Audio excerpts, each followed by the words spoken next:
rompe i ponti, acqua pioverà, acqua asciugherà, acqua bagna questa terra, acqua splenderà, limpida sarà, acqua porta via la guerra. Per presentare questo brano che andremo a cantare, userò le parole di Maria Fredda, che ha aiutato e si chiama Elisa.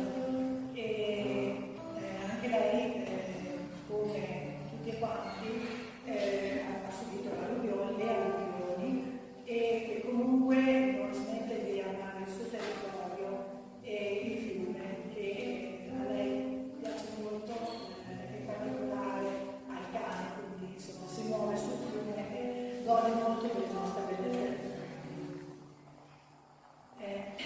Se ascoltando e intonando Down Bow the Riverside, proviamo a pensare al nostro canto ben divino, ci accorgiamo di una cosa. Entrambi, a loro modo, raccontano di una discesa verso l'acqua per trovare pace, depositare i pesi e connettersi con qualcosa di più grande.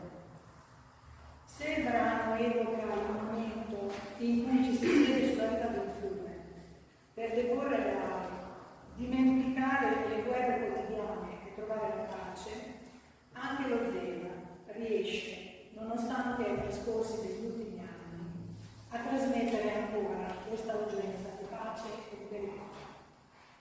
La Valenzena ha questo potere, è il luogo dove staccare dalla vita frenetica per ritrovare un ritmo più umano e naturale. Lasciamoci trasportare a questo ritmo, posiamo i nostri pesi sulla riva e godiamoci la musica con ascolto.